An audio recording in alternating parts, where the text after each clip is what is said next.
담임 목사님, 우리 귀한 미국 사역, 우리가 또 영상으로 또 목사님께서 또 우리 교회에 귀한 보고를 해주셨는데, 오늘 본문 말씀이 사도행전에서 이제 사도 바울이 1차 전도 여행을 끝마치고 교회에 보고하는 내용입니다. 정말 우리들 교회는 이 말씀대로 가는 교회인 것 같아요. 믿고 살고 누리는 이 말씀이 정말 우리를 이끌어가는, 이것이 얼마나 귀한지 모릅니다. 마찬가지로 우리가 추석 때 가족들을 뵙고 친척들을 뵌 것이 우리의 전도 여행이었죠. 많은 일들이 있었죠. 잠깐 아까 전에 나눴는데, 어떤 목자님은 고스톱 치다가 아빠하고 아들이 싸워가지고 난리가 났다라고 합니다. 지난주에도 이제 이 가족들을 뵈러 가는데 성도님들께서 이제 기도 부탁을 하시더라고요. 어떤 성도님께서는 이제 시댁에 이혼했지만 시댁에 간다고 기도 부탁을 하시고, 너무 두렵다고 울면서 기도 부탁을 하시고, 어떤 집사님은 이혼했는데 또 그 이혼한 남편과 아들을 만나러 간다고 가서 복음을 증거할 수 있게 해달라고 기도 부탁을 하시고, 어떤 집사님은 남편이 모든 것을 다 탕진하고 지금도 남아있는 것들을 다 해지하고 돈을 탕진하고 있는데 그 남편에게 찾아가서 복음을 전해야 되는데 너무 두렵다. 또 청년부에서는 정말 찾아뵙기 힘든 그런 부모님들을 또 찾아간다는 그런 적용의 나눔들이 정말 큰 은혜가 되었습니다. 우리가 왜 이런 부모님들을, 또 우리 그 가족들을 어떻게 보면은 내가 피해자라고 생각하는, 가해자라고 생각되는 그 사람을 만나러 갑니까? 십자가 때문이죠. 우리 주님께서 십자가 안에서, 십자가 위에서 전적인 피해자셨습니다. 우리의 죄로 말미암아 정말 우리 주님이 그 십자가에서 죽으셨죠. 무엇이죠? 그 십자가가 죄 용서할 권세가 있는 것입니다. 우리가 십자가 앞에서 우리의 죄의 용서를 받듯이 피해자인 우리가 가해자인 그 사람을 용서할 권세가 있는 것입니다. 이 권세를 가지고 우리가 나아가니 어떻습니까? 내가 이 권세로 복음을 전하니 하나님의 나라가 확장되는 거죠. 많은 교회들이 추석 때 홀로 계신 독거노인, 그리고 뭐 이런 사람들을 찾아가 봉사한다는 기사들이 나오는데, 우리들 교회는 아까 우리 부목자님 간증을 들어봐서 다 알지만 정말 그냥 찾아가지 않으면 독거노인으로 죽을 수밖에 없는 내 아버지를 내가 찾아가는 적용을 하는 것이 정말 하나님의 나라의 확장이 아닌가 생각이 듭니다. 이 복음 들고 많이 가셨던 우리 성도님들, 오늘 말씀을 듣고 정말 그 가정에 하나님의 나라가 임하기를 간절히 축원드립니다. 오늘 본문은 사도 바울 1차 전도 여행이 끝나는 본문이에요. 추석 가족 전도 여행이 이제 끝 마무리되어서 하나님께서 잘했다, 이 본문을 주신 것 같습니다.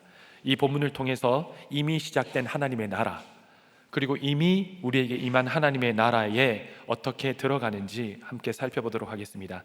하나님의 나라에 들어가려면 첫 번째로 둘러선 제자들이 있습니다. 19절에서 20절입니다. 함께 읽겠습니다. 시작. 유대인들이 안디옥과 이고니온에서 와서 무리를 충동하니 그들이 돌로 바울을 쳐서 죽은 줄로 알고 시외로 끌어 내치니라. 제자들이 둘러섰을 때에 바울이 일어나 그 성에 들어갔다가 이튿날 바나바와 함께 더베로 가서, 우리 19절을 이해하기 위해서, 지금 이 본문을 이해하기 위해서는 사도 바울의 전도 여행이 어떠했는지를 우리가 앞에 내용을 조금 이해를 해야 됩니다. 지난주 주일 설교가 12장이었죠. 베드로가 이제 마지막, 또 헤롯과의 그 마무리로 베드로는 12장에서 이제 사라집니다.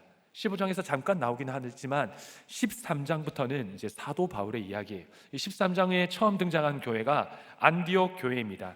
무대가 안디옥 교회로 옮겨지면서 여기 안디옥 교회의 담임 목사님, 말씀을 증거하는 목사님이 바로 바나바였어요. 이 바나바가 사역을 하는데 이 사역이 엄청나게 이제 이렇게 일어나는 거예요. 사람들이 몰려오고 부흥을 이렇게 경험하면서 바나바가 새로운 사람 한 명을 데려옵니다. 누구죠? 바울. 사울이라 하는 바울, 바울이라 하는 사울. 그를 데려옵니다. 데려와서 함께 이제 사역을 하는데, 이때 큰 말씀의 사역이 일어났죠. 그때에 안디옥 교회에 성령께서 친히 말씀하십니다. 13장 2절에 내가 불러 시킬 일을 위하여 바나바와 사울을 따로 세우라, 성령께서 말씀하시죠. 그리고 3절에 이 안디옥 교회가 이 두 사람을 따로 세우고 금식하고 기도하고 안수해서 이제는 보내는데, 이게 사도 바울의 1차 전도 여행의 출발입니다. 성령의 보내심이죠. 그리고 사도 바울이 1차 선교 여행을 마무리 짓는 본문이 오늘 본문인데, 사도 바울이 1차만 간 게 아니에요. 1차, 2차, 3차, 4차까지 갔어요. 우리도 1차, 2차, 3차, 4차 계속 전도 여행을 해야겠죠. 우리 가족들에게 땅끝까지. 이것을 잠깐 지도로 보면, 사도 바울의 전도 여행을 잠깐 이렇게 지도로 보면, 이 수리아 안디옥, 이 안디옥 교회에서 안수해서 보내죠. 이렇게 은혜 부탁하셔서 이렇게 보냅니다. 안디옥에서 처음 도착한 곳이 어디예요? 어떻게 하셨어요? 구브로 섬, 살라미. 이 고등부에서는 제가 문상을 드려야 되는데, 살라미. 구브로 섬, 저기 섬이 하나 보이시죠? 이 구브로 섬에 처음 도착하신 살라미입니다. 이 살라미를 처음 도착해서 이 구브로 섬을 관통합니다. 관통해서 도착한 곳이 어디냐면 바보. 이름이 조금 잘 기억하기 쉽죠? 우리가 늘 남편에게 이렇게 얘기하는 말들이죠. 이 바보에 이르니까, 이 바보에는 이제 누가 있었냐면 서기오 바울이라는 총독이 있었습니다. 로마가 임명해서 그 지역을 다스리게 한 서기오 바울, 로마 시민권자입니다. 그런데 이 서기오 바울 옆에 마술사가 있었어요. 엘룸이라고 하는. 이 마술사에 어떻게 합니까? 사도 바울이 눈을 멀게 해버리죠. 서기오 바울이 복음을 받아들입니다. 그리고 이곳에 복음이 증거되어지고, 이 바보에서 이제는 위로 확 올라가요. 지중해죠. 지중해에서 위로 올라가서 처음 간 곳이 어디입니까? 버가. 이 버가라는 곳에 도착을 합니다. 근데 이 버가에서 어떤 일이 있었나요? 이것도 아시나요? 버가에서 굉장히 중요한 일이 일어나죠. 뭔가요? 다들 큐티 하시죠? 알지만 나는 말하지 않겠다. 다 알고 있습니다. 버가라고 하는 곳에 마가라고 하는 요한이 돌아가 버려요. 왜냐하면 버가에서 이제 비시도 안디옥을 가려면 토로스 산맥이 이렇게 가로막고 있거든요. 저도 이 버가라는 곳에서 토로스 산맥을 본 적이 있습니다. 굉장히 높고 산세가 험합니다. 여기를 지나야 비시디아 안디옥을 가게 되는데, 마가라고 하는 요한이 이 산맥을 보고 돌아가 버립니다. 뭐 이런 설도 있고, 또 바울이 바나바를 넘어서서 리더십을 가지니 그 바나바의 조카였던 마가가 실망하고 돌아갔다, 뭐 이런 설도 있습니다. 아무튼 여기서 마가라고 하는 요한이 배신해서 떠나버리죠. 그런데 이에도 굴하지 않고 바나바, 사울과 바나바는 이제 토로스 산맥을 넘습니다. 넘어서 저기 보이는 비시디아 안디옥에 도착을 합니다. 이 비시디아 안디옥은 우리가 큐티에서 알지만 특징이 뭔가요? 가서 굉장히 긴 사도 바울의 설교가 담겨 있습니다. 명설교죠. 썩지 않음을 당하지 않고 시편 말씀, 시편 21편 말씀과 이 시편 말씀을 쭉 인용하고 나중에 하박국 말씀, 이들이 듣지 않겠다 하는 말씀까지 인용하면서 설교를 합니다. 그러니 수많은 믿는 사람들이 일어나요. 그런데 수많은 믿는 사람들과 동시에 또 누가 일어납니까? 반대하는 사람들 함께 일어납니다. 그래서 이 반대하는 사람들을 피해서 떠나고 간 곳이 이고니온입니다. 잘 따라오고 계신가요? 이거 잘 기억해야 됩니다. 비시디아 안디옥, 이고니온. 이고니온에선 어떤 특징이 있습니까? 이고니온은 성경의 기록이 마치 신문 기사 기록 같아요. 그냥 탁탁탁 정보를 하는데, 여기 굉장히 특별한 기록이 있습니다. 뭐냐면 여기에 오래 머물러 제자들에게 복음을 전했다. 오래 머물러 말씀을 증거하니 무엇입니까? 믿는 사람들이 일어나고 제자들이 일어나는 동시에 또 누가 일어납니까? 반대하는 사람들. 이 반대하는 사람들이 이제 돌을 쳐서 죽이려고 하니까 피해서 간 곳이 이제 루스드라입니다. 오늘 본문의 배경이죠. 이 루스드라에서 어떤 일이 일어납니까? 복음을 전하니, 여기에서는 이제 또 이적과 기사를 자세하게 적어놨어요. 안진뱅이가 일어납니다. 바울을 통해서 앉아있던 사람이 바울의 기도로 또 명령으로 일어나 고침을 받으니 이 루스드라 사람들이 놀라는 거예요. 그러면서 바나바와 바울을 뭐라고 합니까? 스스와 허메. 스스가 제우스, 허메가 우리가 그렇게 좋아하는 에르메스, 주황색, 똑같은 에르메스 신, 제우스의 전령. 제우스와 헤르메스다. 사도 바울이 깜짝 놀래요. 나 아니다. 그런데 안디옥, 비시디아 안디옥과 이고니온에서 넘어온 유대인들이 사람들을 선동해서 이 사도 바울, 그렇게 찬양했던 그 사도 바울을 향해 어떻게 하냐면 돌을 던지는 거예요. 죽이려고. 오늘 19절 본문입니다.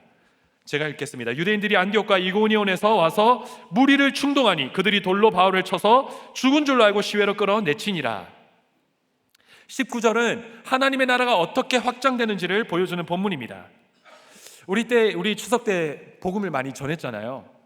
아까 우리 간증한 부목자님도 아버지를 찾아가서 그 주보 그냥 그거 저한테 와가지고 목사님 저 그냥 그거 읽어드리고 왔어요 이러시더라고요. 이렇게 우리가 복음을 전하고 돌아왔는데 그 반응이 어떤가요? 믿는 사람도 나타나지만 거부하고 거절하고 무시받는 상황도, 심지어는 돌을 던지는 상황도 나타납니다. 이때 돌을 던지는 상황이 나타난다면 복음이 증거되고 있구나 기뻐하시면 돼요. 그런데 돌만 맞는 게 아니라 믿는 사람도 나타나야 돼요. 모든 사람이 다 돌을 던지면 그건 잘못된 겁니다. 그건 내가 잘못한 거예요. 믿는 사람도 일어나면서 한켠에는 돌을 던지는 겁니다. 저도 이제 대학 때 그 거지 여행이라는 거지 전도라는 거를 한 3번 4번 갔었습니다. 방학 때 이제 그 시골에 그냥 저를 툭 떨어뜨리는 거예요. 한 2명씩 짝지어가지고 툭 떨어뜨리면 가면서 이제 전도를 하는 겁니다. 한 일주일 넘게, 일주일에서 2주일 정도 이렇게 전도를 하고 가서 아직도 기억나요. 감작만 캐다가 온 적도 있고 이렇게 전도를 하다가 전도한 그 집에서 이제 밥도 얻어먹고 또 잠자리도 얻어가지고 자고 하나님이 놀라운 역사를 많이 일으켜 주셨어요. 정말로 기도응답 많이 해주셨는데 모든 사람이 믿는 게 아닙니다. 어느 집에 가면 복음을 딱 전하면 물을 이렇게 뿌려버립니다. 부정하다고. 그리고 또 어떤 집에 가면 소금을 이렇게 뿌려버려요. 어떤 고을에 가면 큰 불상이 그 마을을 지배하는 것을 봅니다. 무엇입니까? 반대가 일어나고 돌을 던진다는 것은 하나님의 나라가 지금 확장되고 있다는 것이죠. 하나님의 나라가 임할 때 일어나는 특징입니다. 우리는 죽어서 우리가 마지막 순간에 하나님의 나라에 들어간다 생각하죠. 하나님의 나라에 어떻게 들어가나요? 오직 예수 그리스도를 믿음으로. 그런데 이 믿음도 하나님에 들어가는 어떤 조건은 아닙니다. 오직 그 은혜로 인하여 믿음으로 말미암아 구원을 얻는 것인데 은혜인 것이죠. 조건이 아니에요. 믿음이 어떤 조건이 아닙니다. 오직 하나님의 은혜로 말미암아 우리가 그 나라에 가는데 무엇으로? 예수 그리스도를 믿는 믿음으로 우리가 그 나라에 들어가는 것이죠. 우리가 그런데 하나님의 나라를 죽어서 그냥 들어간다라고만 생각하는데 독특한 또 표현이 있습니다. 이게 동시에 맞는 것도 맞는 말이기도 한데 또 뭔가가 부족해요. 왜냐하면 하나님의 나라는 들어감과 동시에 임하는 겁니다. 유명한 신학자 C.S. 루이스가 그에 있어서 The Great Divorce라는 이제 책을 적었는데 저수를 했는데 그 책에서 이렇게 표현을 합니다. 천국과 지옥은 우리가 들어간다고 생각하는데 뭐라고 기록하냐면 지옥은 하나님에게서 멀어지는 방향으로 스스로 선택하며 살아온 삶의 결과이며 스스로 만든 현실이다 이렇게 말하는 거죠. 뭐냐면 이 말이 무슨 말이냐면 가만히 있으면 지옥이 그냥 내게로 임한다는 겁니다. 어떻게 표현하냐면 지옥의 문은 안에서 잠긴다라고 루이스는 표현해요. 이게 무슨 말이냐면 내가 들어가는 것이 아니라 이미 임한 지옥의 문을 내가 안에서 잠근다는 것이죠. 안에서 잠그는 겁니다. 자기 선택과 집착, 스스로 그곳에 머무는 것, 지옥은 들어가는 것이 아니라 오는 것이에요. 단절된 것입니다. 그리고 이 소설을 보면 이 주인공이 지옥에 가서 막 가는데 아무도 못 만나요. 지옥은 단절된 곳이고 혼자 있는 곳이고 끊어진 곳입니다. 그렇기 때문에 우리는 이혼하고 끊어내고 혼자 있고 이게 아니에요. 이거는 크리스찬이 아니에요. 이건 뭐 어떤 자기의 성향도 아닙니다. 지옥은 혼자 있는 곳, 그냥 가만히 있으면 임하는 곳이죠. 그런데 천국을 그러면 어떻게 표현했냐? 천국은 도착하는 곳이기보다 하나님과의 일치로 인해 인간이 점점 더 실제에 참여하는 과정이라고 루이스는 묘사합니다. 그러니까 우리가 나중에 가야 할 실존하는 공간이기도 하지만 지금 이 삶에 하나님의 나라가 내게 임한다는 것이죠. 그 임한다는 것이 무엇이냐면 오늘 내게 주신 말씀에 내가 참여한다는, 이것이 하나님의 나라에 내가 들어가는 것입니다. 하나님의 나라가 이미 임한 하나님의 나라가 내 속에 확장되어 가는 것이죠.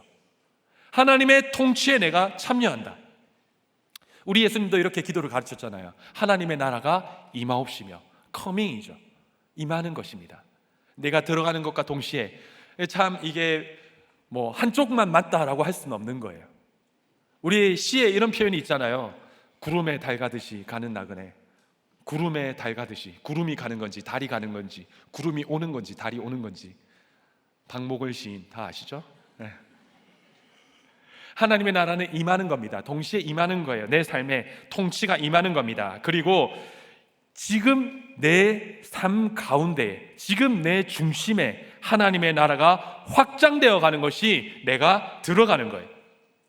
그런데 하나님의 나라가 내 삶에 들어올 때 강하게 거부하고 반발하는 게 있어요. 한 나라가 한 나라에 들어갈 때 크게 반발이 일어나죠. 우리도 뭐 제너럴 셔먼호 알잖아요. 반발이 일어납니다. 문명이 충돌할 때는 늘 반발이 일어납니다. 하나님의 나라가 내게 임할 때 어떤 게 반발이 일어날까? 누가 반발할까? 내가 세운 나라가 반발하는 거죠. 이 내가 세운 나라가 무엇입니까? 내 자아, 내 욕심인 것이죠. 하나가 무너져야 하나가 세워지는 것입니다. 이 유대인들은 자기들이 세워놓았던 기득권, 그 기득권을 지배하는 그 핵심이 뭐냐면 욕심이에요. 모든 합리적인 것과 이성적인 것 가운데 중심에는 욕심과 돈이 있습니다. 그러니 이것이 무너뜨려지기 싫어하죠. 내가 여기서 기득권을 누리고 내가 여기서 편의를 부리니 하나님의 나라가 임하는 것을 강하게 반발하는 거죠. 그래서 우리 담임 목사님 늘 말씀하시는 말씀, 우리가 늘 들었던 말씀, 어떤 말씀이 있습니까? 육이 무너져야 영이 세워지는 것입니다. 이 육이 무너지는 과정이 고난이고 회개입니다. 육이 무너지면 영이 세워지고, 그럼 영만 세워지나요? 아니에요. 영이 세워지고 나면 하나님께서 육도 부활시켜 주십니다. 이게 우리가 믿는 진리예요. 하나님의 나라가 전파될 때 충동하고 충돌하고 돌로 치는 현상은 당연히 일어날 수밖에 없죠. 왜냐하면 내가 세운 나라가 무너져야 되기 때문에. 이것이 고난이에요. 그러니 극심한 반대가 일어나면 기뻐하십시오. 어떻게 기뻐합니까? 아, 하나님의 나라가 확장되고 있구나. 내가 들어가고 있구나. 내 삶 가운데 임하고 있구나. 그런데 우리가 추석 때 이런 충동이나 뭐 반대가 없이 화기애애한 집은 보통 보면 이 복음을 전하지 않고 이제 술 한잔 하고 주식 얘기하고 그다음에 뭐 금 얘기하고 학교 얘기하고 뭐 이러면 뭐 반대가 안 일어나죠. 또 우리는 다 좋아하는 거니까. 화평만 있다가 오는 거죠.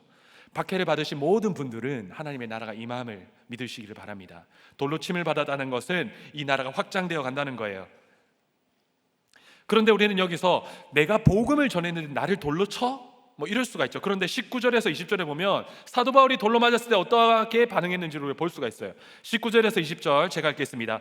그들이 돌로 바울을 쳐서 죽은 줄로 알고 시외로 끌어내치니라. 제자들이 둘러섰을 때에 바울이 일어나 그 성에 들어갔다가, 바울이 돌로 침을 받았는데 어떻게 합니까? 그냥 일어났다 그래요.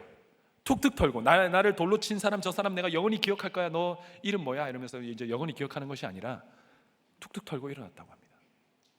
그런데 이 툭툭 털고 일어났다보다 더 놀라운 표현이 그 다음에 나오죠. 뭐죠? 일어나서 다시 그 성에 들어갔다고 해요. 쫓겨나신 분들 계십니까? 이혼하신 분들 계세요? 다시 들어가야 됩니다. 다시 들어가야 되고, 사도 바울은 돌로 친 그 현장으로 다시 일어나서 들어갔다고 해요. 어떻게 이럴 수 있을까? 말과 눈빛과, 그리고 나를 찌르는 그런 말들과 지적으로, 그리고 심지어는 우리가 알 수 없는 폭행과 정말 이해할 수 없는 그 상황으로 내가 뭐 잘못했어 하는데 돌이 날라와요. 그런데 그곳에 다시 들어갔다고 해요. 루스드라로. 더베로 바로 간 게 아니에요. 루스드라로 다시 들어갔어요. 왜 그랬을까? 사도 바울은 자기 자신을 알았기 때문이에요. 불과 몇 년 전에 이 돌을 치던 사람이 자기였기 때문에. 누구를 돌로 쳤습니까? 스데반을. 돌로 치는 수많은, 스데반을 둘러싸고 돌로 치는 수많은 사람들 옆에서 옷을 지키면서 합당하다 여겼다, 동참했다, 죽어 마땅하다 하면서 돌로 친 것이죠. 스데반을 돌로 친 것뿐만이 아니라 대제사장들에게 공문을 받아서 살기 등등해서 믿는 사람들을 잡아서 끌고 갔습니다. 여기에 사람들이 죽은 줄 알고 끌고 바울을 갔다 그러잖아요. 사도 바울도 사울일 때 예전에 크리스찬을 잡아서, 기독교인을 잡아서 끌고 질질 끌고 감옥에 쳐넣은 것이죠. 심지어는 죽이기까지 했습니다. 내가 살해자요, 박해자요, 반대자임을 알기 때문에, 내 자신이 어떠한 존재인지를 알기 때문에 지금 내가 당하는 이 고난보다 내 죄가 더 큼을 알기에 툭툭 털고 일어날 수 있는 것이죠. 그리고 복음을 위해서 다시 들어가는 겁니다. 평화를 위해서, 남편을 위해서, 가정을 위해서가 아니에요. 복음을 위해서, 하나님이 내게 주신 자리임을 알기 때문에, 하나님의 나라가 확장되고 있음을 알기 때문에 툭툭 털고 일어나면서 그 돌을 던지는 사람을 향해 어떻습니까? 나도 그랬다. 나도 너희처럼 그렇게 돌을 던지는 사람이었다. 나도 너희를 죽이던 사람이었다. 그러니 일어나서 다시 들어갈 수 있는 것이죠. 어떤 집사님이 남편이 이제 완전히 사업이 쫄딱 망하고, 그리고 정말 많았던 돈들도 싹 다 날리고, 좋았던 집을 팔고 아주 허름한 곳으로 이사를 갈 때 너무 힘들었다 그래요. 저는 이 집사님의 기도 제목이 너무 놀랐습니다. 왜냐하면 돈이 많을 때 남편이 바람을 너무 많이 핀 거예요. 그래서 담임 목사님처럼 기도를 한 겁니다. 사업이 망해서 남편 바람이 끊어지게 해달라고. 망해서 끊어지게 해달라고. 하나님이 응답해 주셨어요. 쫄딱 망한 거예요. 그런데 망하면 바람을 안 필 줄 아는데 계속 바람을 피는 거예요. 제가 들어보니까 돈이 없어도 바람을 필 수 있는 방법이 있다고 이 남자 집사님 얘기하시는데, 뭐냐면 지루박이라 그러더라고요. 춤을 추면 된다. 춤을 추면 돈이 없어도 바람을 필 수가 있다. 제가 괜한 정보를 드렸나요? 네. 그러니 너무 힘이 드는 것이죠. 그러면서 함께 우리들 교회에 오게, 이 남자 집사님은 그 고난으로 처음으로 우리들 교회에 오게 되고, 말씀을 듣다 보니까 이 집사님이 자기가 오히려 남편을 향하여서 돌을 던진 사람이 깨달아진 거예요. 눈빛으로, 뭐로. 그리고 많은 간증을 듣다 보니까 수많은 남자 집사님들이 그렇게 사업이 망하고 돈이 사라질 때 죽고 싶었고 자살 시도를 했다라는 그런 이야기를 들으면서 남편이 얼마나 힘들었을까 이해가 되기 시작했다고 그래요. 정말로 죽지 않고 이 자리를 지켜주신 그 남편의 이제 이해가 되니까 고맙게 느껴지고, 그게 이제 이해가 되니까 남편이 이제 막 화를 내도 너무 귀엽게 느껴진다는 거예요. 뭡니까? 내 죄가 보이는 만큼 하나님의 나라가 임하는 겁니다. 내 죄가 깨달아지는 만큼 하나님을 더 깊이 이해할 수 있는 것이죠. 그렇기 때문에 사도 바울이 툭툭 털면서 일어날 수 있었던 것입니다. 스데반을 죽이려고 둘러싼 한 사람, 그 한 사람, 그 중에 내가 한 명이었다. 그런데 어떻습니까? 스데반을 죽이려고 둘러싼 그 한 사람 중에 한 명이 스데반이 당하는 환난을 통하여서 어떻게 되었나요? 사도 바울이 되었죠. 사도 바울이 되었어요. 무엇입니까? 내가 지금 돌을 맞는 그 현장에서 그 돌을 맞음으로 말미암아 하나님의 복음이 지금 증거되고 있다는 거예요. 그 중에 나를 둘러싼 한 사람이 하나님의 나라에 들어가고 있다는 겁니다. 왜냐하면 지금 이 사도 바울이 이제는 돌에 맞아서 끌려나가잖아요. 거기에 오늘 20절에 어떻게 표현되었냐면 제자들이 둘러섰다라고 합니다. 제자들이 둘러섰고 사도 바울은 돌에 맞아 죽은 줄 알았는데, 그런데 놀라운 것은 이 둘러선 사람 중에 한 명이 누구냐면 디모데예요. 디모데가 누군지는 아시죠? 사도 바울이 믿음으로 낳은 아들, 사랑하는 아들. 그리고 사도 바울이 2차 전도 여행 때 다시 이 루스드라를 지나가는데 이 2차 전도 여행 때 루스드라에서 디모데를 불러서 같이 데려갑니다. 그리고 평생 바울의 사역과 함께하고 이후에 사도 바울의 사역을 이어가는 사람. 무엇이죠? 내가 돌로 맞는 그 현장, 지금 모든 것이 끝났다라고 하는 그 현장에 그 옆에 한 사람이 있다는 것이죠. 나를 둘러싼 사람 중에 한 명이 있다는 겁니다. 내가 돌을 맞는다는 것은 누군가 한 사람에게 하나님의 나라가 지금 들어가고 있다는 거예요. 하나님의 나라가 확장되고 있다는 것입니다. 한 사람은 그냥 태어나지 않아요. 오늘 유아세를 봤는데 너무 귀엽더라고요.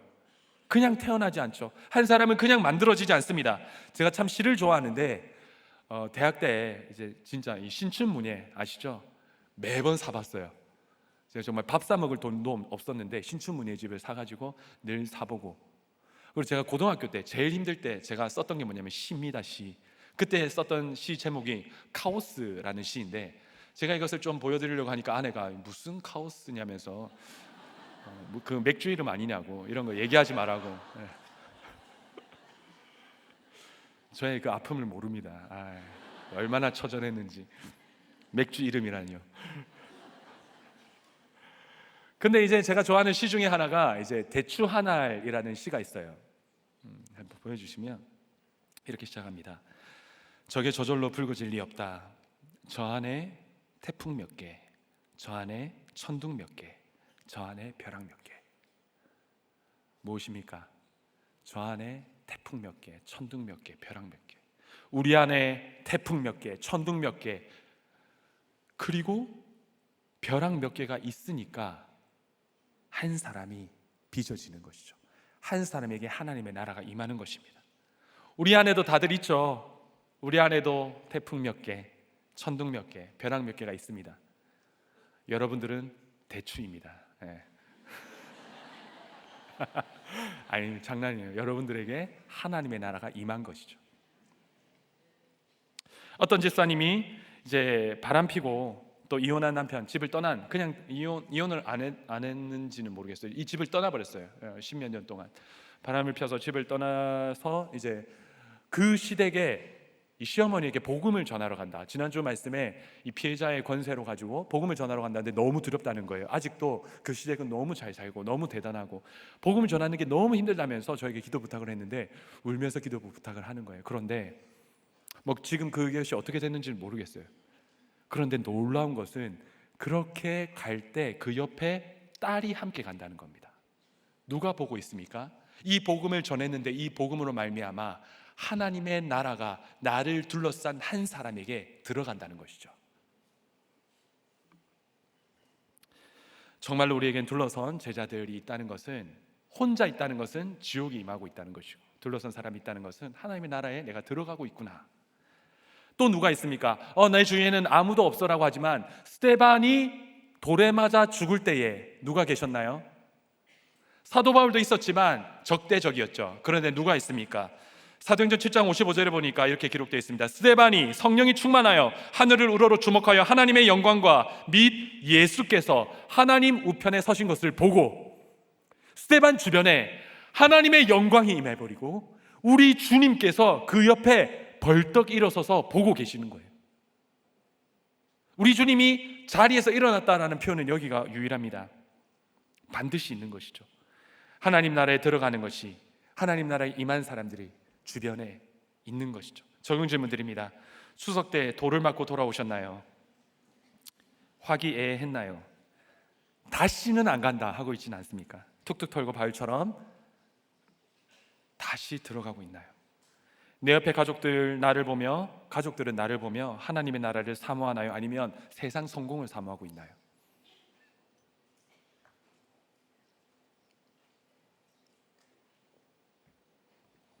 하나님 나라에 들어가려면 두 번째로 돌아가야 합니다. 21절이에요. 함께 읽겠습니다. 시작. 복음을 그 성에 전하여 많은 사람을 제자로 삼고 루스드라와 이고니온과 안디옥으로 돌아가서, 더베까지 이른 바울과 바나바가 여기서 이제 온 길을 되돌아갑니다. 오늘 21절 마지막에 돌아가서라는 표현이 나오죠. 루스드라에 돌을 맞고 이제는 그 성에 갔다가 더베까지 갑니다. 더베가 1차 선교지 종착지입니다. 지도 한번 보여주시면, 여기서 보시면 이 더베에서 옆으로 보시면 다소가 있죠. 이 다소는 사도 바울의 고향입니다. 이 다소에서 다시 파송한 수리아 안디옥으로 갈 수 있어요. 훨씬 거리가 짧습니다. 그런데 사도 바울은 이렇게 가지 않고 어떻게 합니까? 되돌아가요. 어디로 되돌아가냐면 나를 돌로 쳐서 죽이려고 했던 루스드라로. 또 이 루스드라에서 어디로 돌아갑니까? 이고니온으로. 그리고 이고니온에서 안디옥으로.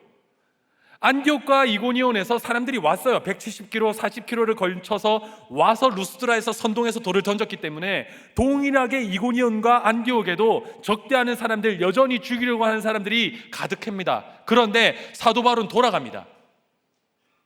여러분, 이렇게 갈 수가 있나요? 남자들은 어떻게 합니까?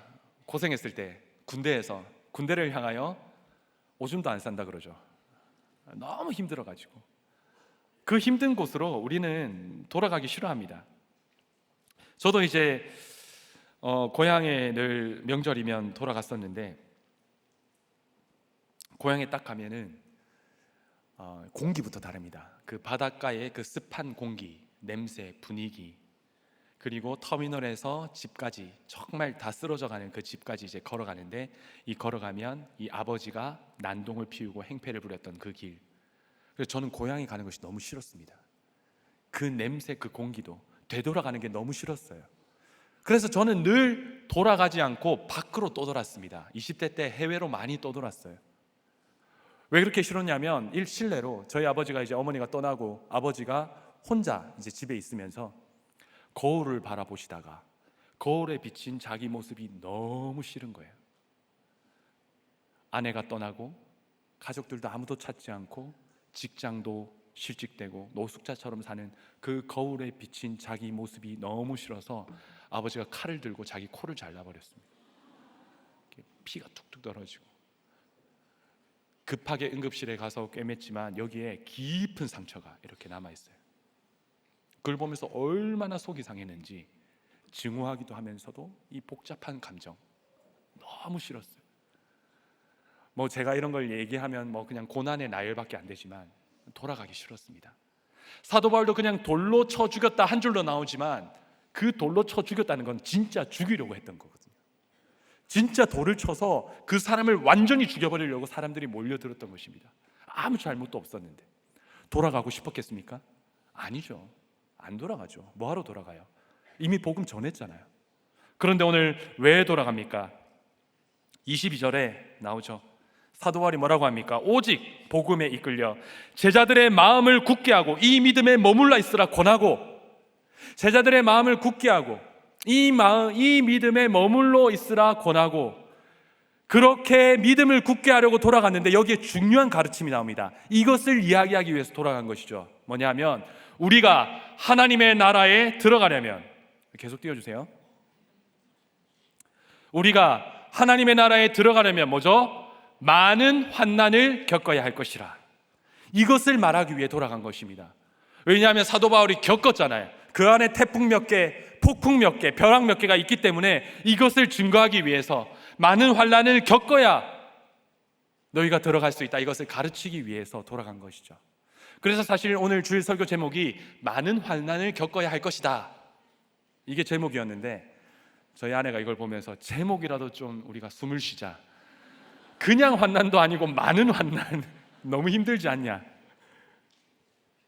제목을 바꿨어요. 천국에 들어가려면. 네. 설교 내용도 바뀌었습니다.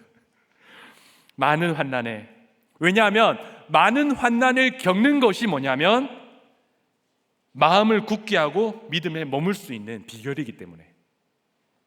그런데 우리가 좀 착각할 수가 있습니다. 하나님의 나라에 들어가려면 많은 환난을 겪어야 할 것이다, 이게 마치 조건처럼 들릴 수가 있어요. 많은 환난이 하나님의 나라에 들어가는 조건처럼 들릴 수가 있는데, 여기에 원어 들어가다 이 말을 잘 살펴보면 이 시제가 들어가려면이 아니라 이 시제 자체가 아오리스트 시제라고 합니다. 무정 시제, 한국말로. 이게 뭐냐면 어떤 현재, 과거, 미래 한 시점을 나타내는 것이 아니라 이 기간 자체, 과거부터 미래까지 이 쭉 나열된 이 기간을 하나의 상으로 바라본다는 것이죠. 이해가 안 되시죠? 좀 어려워요. 왜냐하면 라틴어에도 영어에도 없는 시제입니다. 그리고 고대 그리스어에만 있는 시제이기 때문에. 쉽게 말하면 뭐냐면 과거든 미래든 발생했다라는 특징을 가지면 이 시제를 씁니다. 과거든 미래든 무조건 발생했다. 즉 이 말이 무슨 말이냐면, 들어간다는 것은 이미 들어갔다, 들어간다, 들어갈 것이다, 반드시 들어갈 것이다, 이 말이에요. 그러니 이미 하나님 나라가 임한 사람들에게는 환난이 있다는 것이죠. 이미 발생한 겁니다. 정해졌어요. 하나님이 택했다는 겁니다. 내 안에 이 천둥을 가지고 있는 사람들, 벼락을 가지고 있는 사람들은 이미 하나님의 나라가 임했다는 거예요. 그리고 이 환난이 온다는 겁니다. 이 환난이 뭡니까? 고난이죠. 이 고난은 내가 누구인지를 가르쳐줘요. 고난은 내가 어떤 사람, 내 정체성이 어디에 있고 내가 어디에 뿌리를 두고 있는지, 환난이 오고 내 모든 것이 사라질 때 그 내 정체성이 드러납니다. 어떤 사람? 하나님의 나라에 내가 내 정체성이 있다 보여주는 것이죠. 이 환난이 어떻습니까? 과거, 현재, 미래. 그런데 사도 바울이 이 환난을 말하기 위해서 돌아갔다 그러잖아요. 돌아갔다. 굉장히 재밌는 표현이에요. 하나님 나라에 들어간 사람, 시작된 사람, 택한 사람, 이미 우리는 많은 환난을 겪어왔습니다. 근데 겪어왔는데 어떻게 다시 돌아갑니까? 어떻게 다시 돌아가죠? 환난은 한 사람을 죽이기도 하고 무너뜨리기도 하고 단절시키기도 합니다. 그래서 우리가 쭉 우리의 삶을 되돌아보면, 돌아가다 보면 단절된 시간들이 있어요. 내가 그냥 덮어두고 생각하지 않는 순간들이 있습니다. 거기로 돌아가야 되는 것이죠. 돌아가야 돼요. 다시 그 장소로 돌아가야 됩니다. 그래서 내가 덮어둔 그곳에 하나님의 나라가 임하도록 그 내 상처와 내가 덮어두었던 그것을 이제는 어떻게 해야 되냐면 직면해야 되는 것이죠. 돌아가야 돼요. 우리 양육할 때 그러잖아요. 영육할 때 한번 우리의 삶을 쭉 돌아가잖아요. 그러면 내가 덮어둔 부분들이 있어요. 우리는 기억을 통해서 돌아갈 수 있습니다. 밟아왔던 시간들을 돌아가고 직면해야 되죠. 직면하는 것이 너무 힘듭니다. 직면하는 것이 너무 힘들어서 우리에게 발동하는 것이 있는데 그게 뭐냐면 방어 기제예요. 저도 아버지와 어머니가 이렇게 전쟁을 치를 때에 이것을 직면하는 것이 너무 힘들어서 그냥 덮어버렸어요. 쳐다보지 않았습니다. 이게 방어 기제가 뭐냐면 회피입니다. 그리고 또 어떤 방어 기제가 있냐면 저는 유머가 방어 기제 10점이라고 나오더라고요. 10점이 만점인데 유머가 제일 높더라고요. 그러니까 저는 이렇게 직면하기 힘든 순간이 오면 웃깁니다. 이렇게. 근데 이게 웃기고 싶어서 웃긴 게 아니라 공황이 올 것 같으니까 제가 이제 막 웃기다 보면 그러니까 제 이성이 작동을 못하고 실없는 소리를 막 하는 거죠.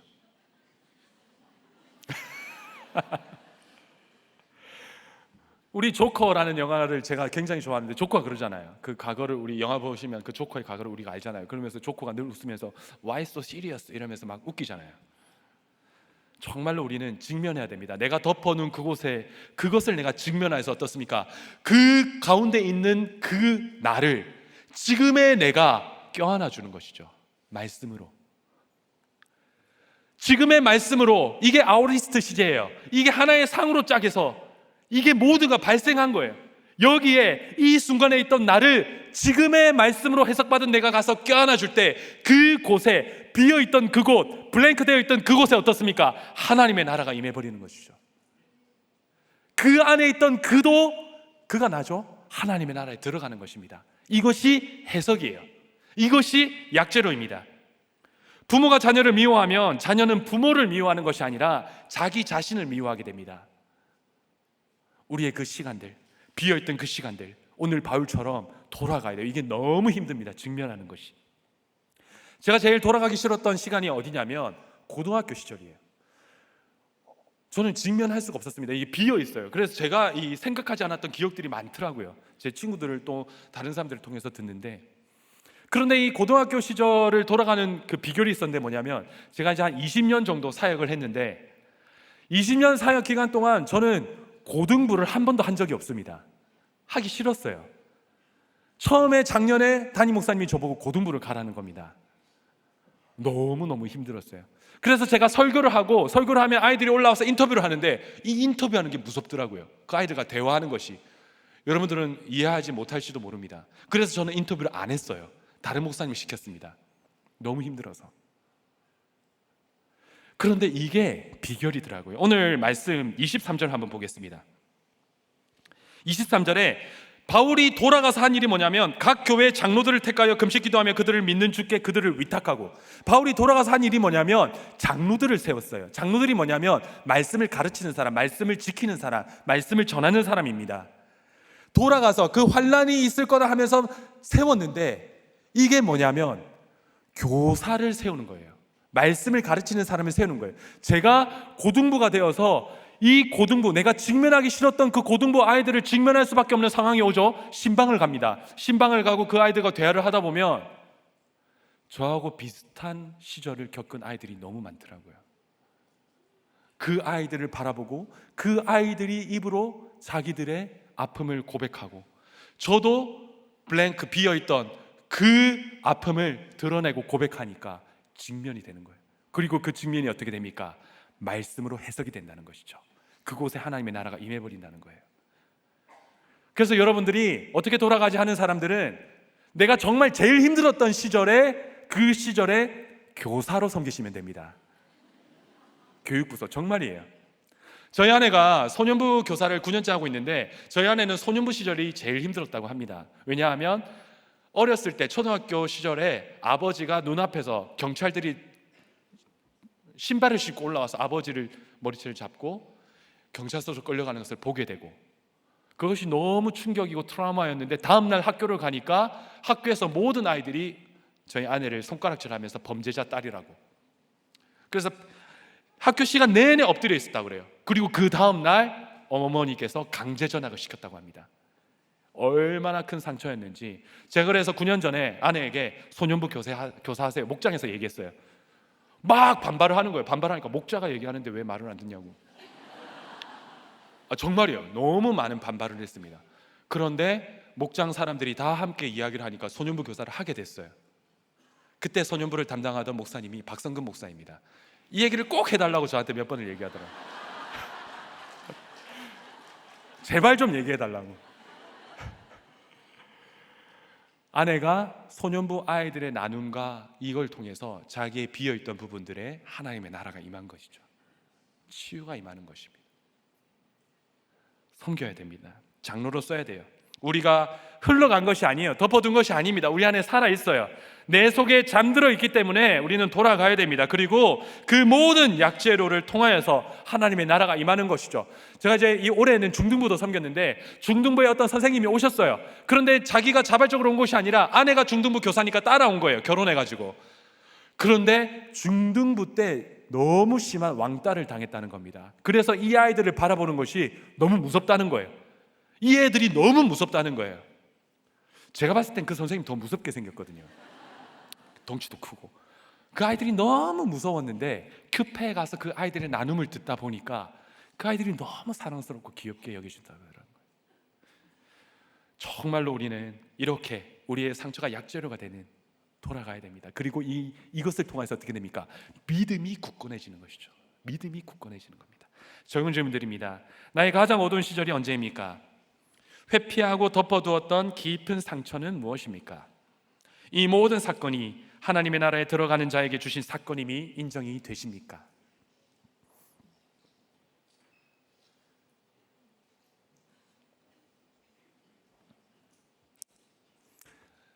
세 번째로, 하나님의 나라에 들어가려면 보고할 교회가 있습니다. 26절에서 28절 우리 함께 읽겠습니다. 시작.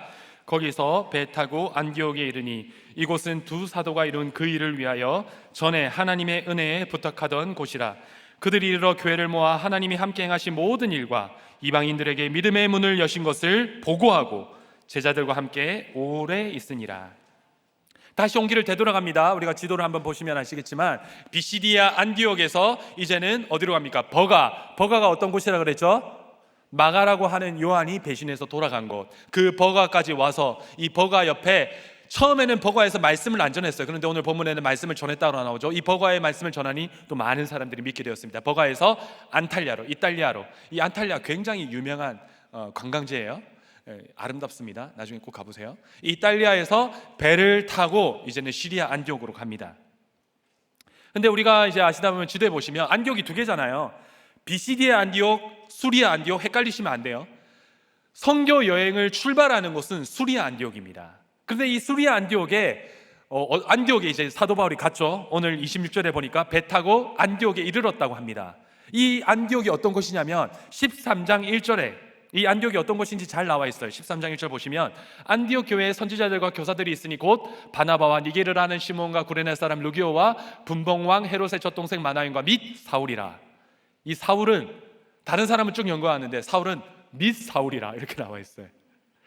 이 안디옥 교회가 어떤 교회냐면 바나바, 이 헬라어에는 중요한 사람들의 이름이 먼저 나옵니다. 바나바, 굉장히 대단한 모범 학생이었어요. 모범생이고, 바나바는 착한 사람이라 믿음과 성령이 충만했고, 많은 사람들을 주께로 인도하였던, 그리고 자신의 재산을 팔아서 교회에 헌금하였던, 모든 사람에게 칭찬받던 바나바가 있었죠. 그리고 안디옥에 또 누가 있었습니까? 니게르라고 하는 시몬. 이 니게르라는 뜻은 흑인이라는 뜻이에요.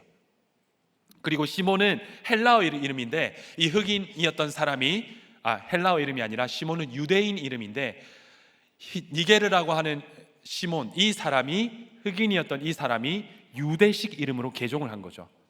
그래서 이 사람이 누구냐고 학자들이 얘기하냐면, 이제 예수님의 십자가를 대신 지었던 구레네 사람 시몬, 이런 사람이 있었죠.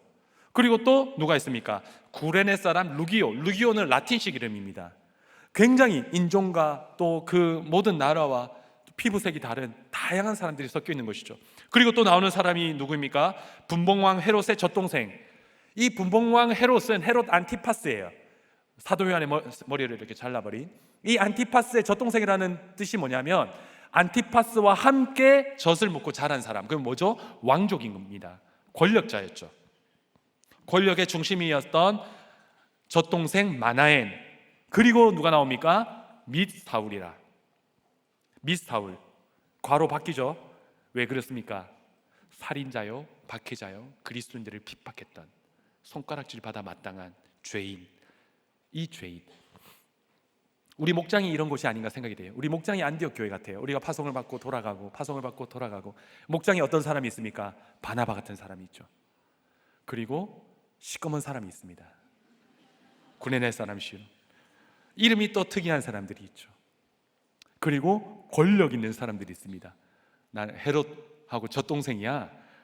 마 이러면서 권력자가 있죠. 그리고 또 누가 있습니까? 밋 사울이라.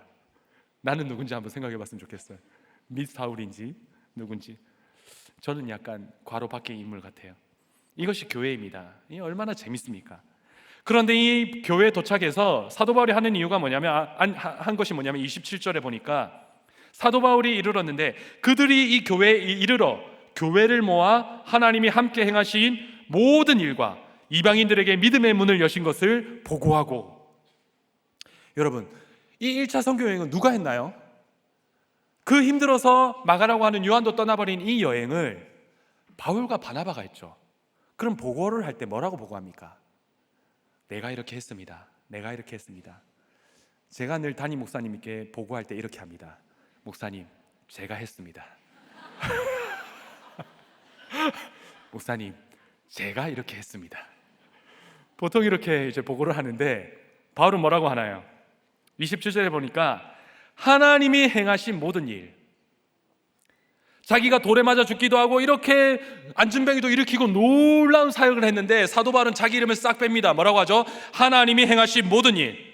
원어에는 하나님이 행하셨다 3인칭 단수로 쓰입니다. 하나님이 하신 것이죠. 그 하나님이 행하신 일이 무엇입니까? 27절 하반절에 이방인들에게 믿음의 문을 여셨다라고 해요.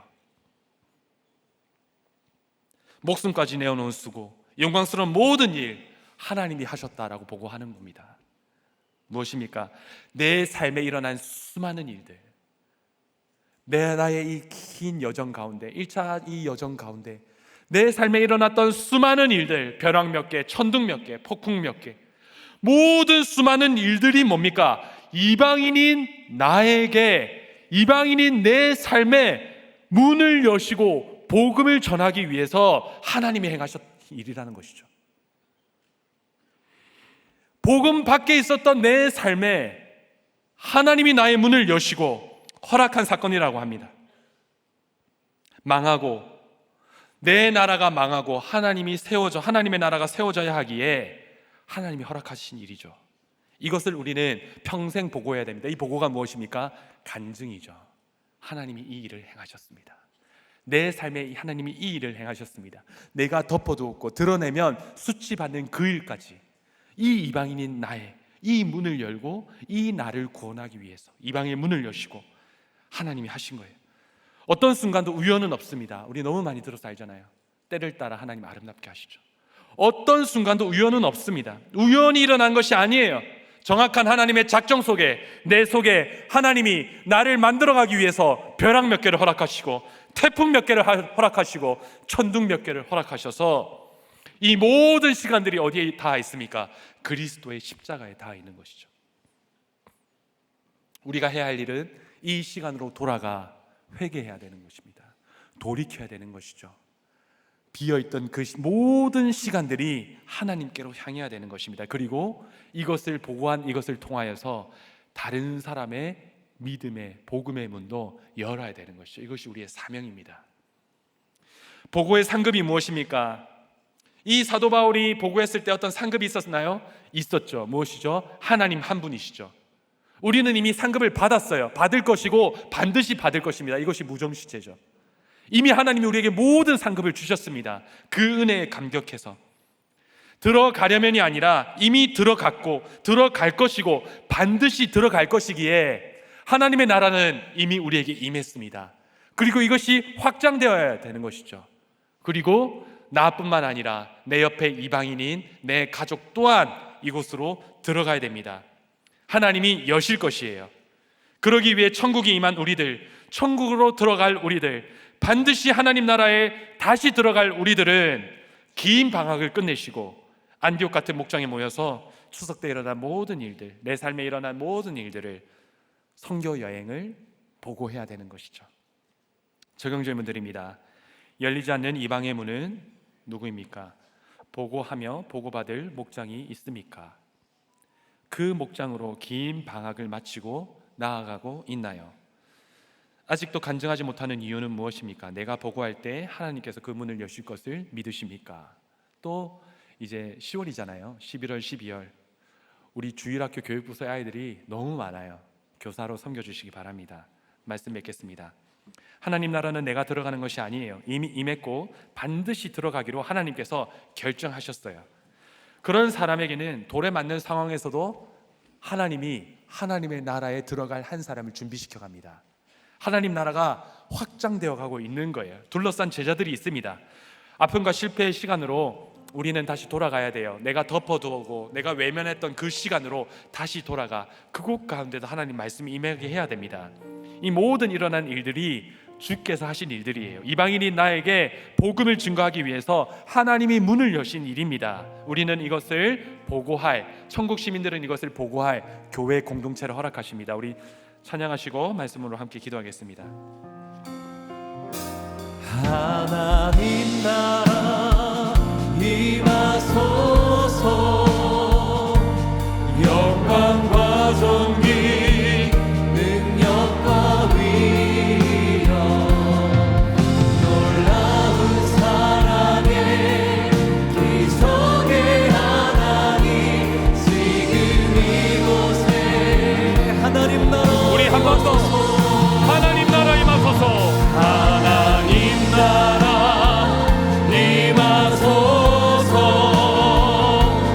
영광과 존귀 능력과 위엄 놀라운 사랑의 기적의 하나님 지금 이곳에 오소서. 우리 지금 한번 기도하며 가겠습니다. 우리가 돌아왔던 그곳, 우리가 만났던 우리의 친척들, 우리의 가족들, 다시는 들어가고 싶지 않은 그 사람을 위해서 하나님 그곳에 이방의 문이 열리게 하여 주시옵소서. 복음의 문이 열리게 하여 주시옵소서. 하나님 내가 잊고 있었던 나의 아픔과 상처 속에도 하나님 복음의 문이 열리게 하여 주시옵소서. 나의 모든 아픔을 통하여서 하나님의 나라가 이미 시작한 하나님의 나라가 나를 통하여 확장되어지게 해달라고 이 시간 주여 한번 부르짖고 함께 기도하시겠습니다. 주여 여전히 두려움 때문에 돌아가지 못하는 것이 있습니다. 하나님 그러나 하나님 다시 일어나서 바울이 나아갔던 것처럼 아버지 우리가 모든 일을 여신 하나님과 함께 들어가게 하여 주시옵소서. 내 안에 하나님 오셔서 나를 강하게 하실 때 하나님 믿음이 굳건하게 세워지게 하여 하나님의 나라는 이방의 문이 활짝 열리는 데가 있게 하여 주시옵소서. 내 삶과 가정과 내 삶의 이방의 역사에 하나님 아버지 돌로 맞는 이 사건 가운데서도 바울은 툭툭 털고 일어나 다시 루스트라로 들어갔다고 합니다. 하나님 너무나도 돌아가기 싫은 그곳으로 주님 툭툭 털고 일어나 들어갈 수 있는 믿음을 허락하여 주시옵소서. 하나님, 내가 일어나 들어갈 때 하나님의 나라가 나를 통하여 확장되어지게 하여 주시옵소서. 둘러싼 나의 가족들과 나의 직장과 나의 친척들, 주님 이 방의 문을 여시고 하나님의 나라에 들어가는 은혜를 허락하여 주시옵소서.